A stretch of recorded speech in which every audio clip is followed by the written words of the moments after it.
ان جابر قال قال رسول اللہ صلی اللہ علیہ وسلم من قال حین یسمع النداء اللہم رب هذه الدعوۃ التامہ والصلاۃ القائمہ آت محمدا الوسیلۃ والفضیلہ وابعثہ مقاما محمودا الذی وعدتہ حلت لہ شفاعتی یوم القیامہ۔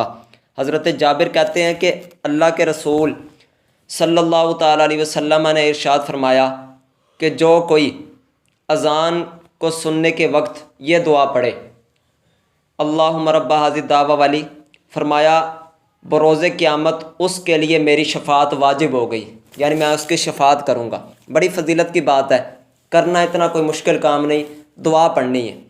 اب اس حدیث کے اندر الدرجۃ رفیعہ کے الفاظ ورزقنا شفاعتہ یوم القیامہ انک لا تخلف المیعاد، یہ تین جو لفظ ہیں یہ اس حدیث پاک کے اندر موجود نہیں ہیں۔ تو کچھ حضرات کہتے ہیں کہ نہیں تم نے آگے بڑھا دیے خود، تو یہ ہو گئی بدعت، تم نے دعا کے اندر اضافہ کیا ہے، کہ یہ ہم نے اپنی طرف سے کوئی اضافہ نہیں کیا، یہ بھی حدیثوں کے اندر آتا ہے۔ اور اگر آپ غور کریں گے تو جو درود ابراہیمی ہے وہ بھی مختلف حدیثوں کے اندر مختلف ہے، کئی جگہ پر کما بارکتا علی ابراہیم و علی آل ابراہیم کی جگہ کما بارکتا علی ابراہیم علی ہے نہیں، کسی جگہ پر کچھ لفظ کی کمی ہے کچھ کی نہیں۔ یہ دعا بھی مختلف حدیثوں کے ذریعے رائج ہوئی ہے، اور جو پڑھتے ہیں یہ بالکل بھی بدعت نہیں ہے۔ ورزقنا شفاعتہ یوم القیامہ کا معنی ہے اے اللہ بروز قیامت ہمیں نبی پاک کی شفاعت نصیب فرما، یہ دعا مانگ رہے ہیں اللہ سے۔ اس لفظ کی زیادتی کس حدیث پاک کے اندر ہے؟ امام طبرانی، آپ کا وصال ہوا 360 ہجری میں، کتاب المعجم الاوسط اور معجم الکبیر کے اندر۔ المعجم الاوسط دار الحرمین قاہرہ سے چھپی ہے، اس کی جلد نمبر 4 ہے، صفحہ نمبر 78۔ اس کے اندر کیا حدیث ہے؟ حدیث نمبر ہے 3662۔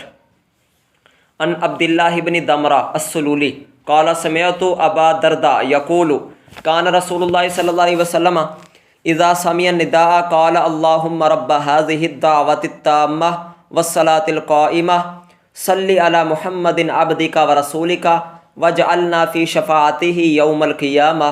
قال رسول اللہ صلی اللہ علیہ وسلم من قال ھذا عند النداء جعلہ اللہ فی شفاعتہ یوم القیامہ۔ اب اس کے اندر بقیت الفاظ وہی ہیں، واجعلنا فی شفاعتہ یوم القیامہ، اور ہمیں بروز قیامت ان کی شفاعت میں داخل فرما۔ نبی پاک نے فرمایا کہ جو یہ دعا کرے گا اللہ تعالیٰ بروز قیامت میری شفاعت کے نیچے اس کو رکھے گا۔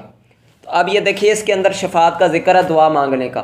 اس حدیث پاک سے شفاعت کا ثبوت ہوتا ہے، شفاعت کی دعا مانگنے کا اذان کے بعد۔ اس کے بعد اگلی بات امام بیہقی رحمۃ اللہ علیہ 458 ہجری میں آپ کا وصال ہوا، کتاب ہے السنن الکبریٰ دار الکتب العلمیہ بیروت سے چھپی، جلد نمبر 1 صفحہ نمبر 603۔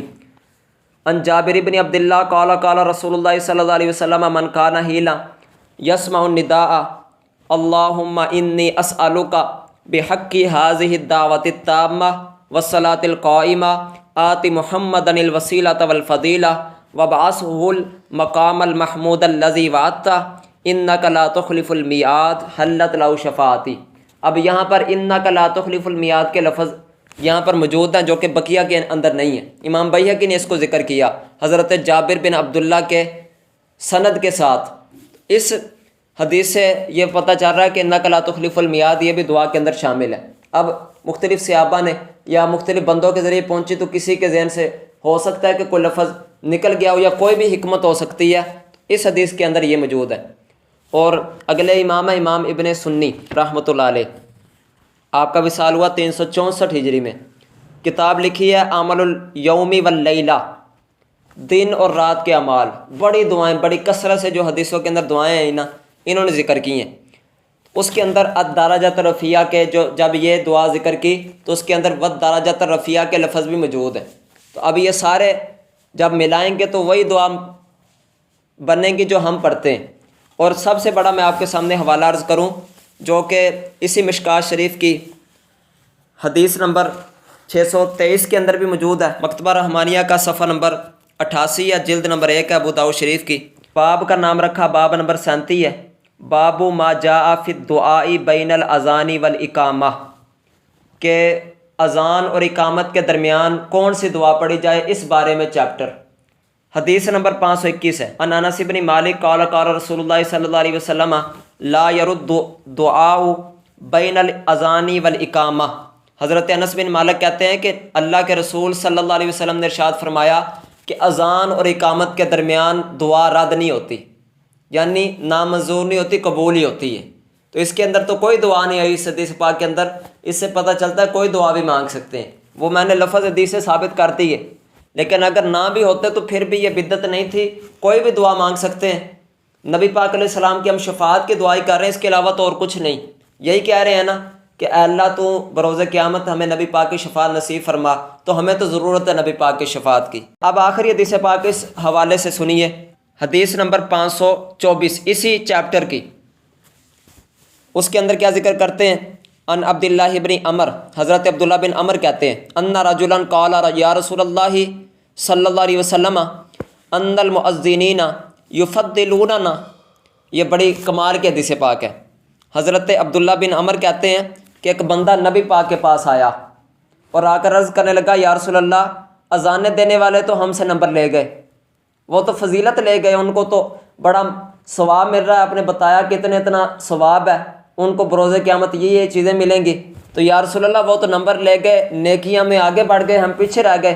میں نے پہلے عرض کیا تھا صحابہ کا مقابلہ تو نیکیوں کا ہوتا تھا، اب مال کا ہوتا ہے۔ تو جب نبی پاک کے پاس آ کر یہ عرض کیا تو نبی پاک نے کیا فرمایا؟ فقال رسول اللہ صلی اللہ علیہ وسلم قل کما یقولون، جس طرح مؤذن کہتے تم بھی کہہ لو۔ پھر نبی پاک علیہ السلام نے فرمایا فَإِذَا انْتَهَيْتَ فَصَلْ تُؤْتِهِ، نبی پاک نے فرمایا جب مکمل ہو جائے اذان، بات مکمل کر لو، اذان کا جواب دے چکو، فصل تؤتہ، تمہیں دیا جائے گا، تم مانگو تو صحیح۔ اب سوال کوئی بھی ہو سکتا ہے، نبی پاک نے یہ تو نہیں کہا کہ یہ سوال مانگنا یہ نہ مانگنا، تو لہٰذا اس حدیث پاک سے پتہ چلتا ہے کوئی بھی دعا مانگ سکتے ہیں۔ تو یہ تو بڑی عظیم دعا جو ہم مانگ رہے ہیں نبی پاک علیہ السلام کی شفاعت کی، کہ نبی پاک علیہ السلام کی شفاعت سے ہم جنت کے اندر چلے جائیں، اس کے علاوہ اور کیا چاہیے؟ رب تعالیٰ سے دعا ہے کہ اللہ تعالیٰ ہمیں ان باتوں کو یاد رکھنے کی توفیق عطا فرمائے۔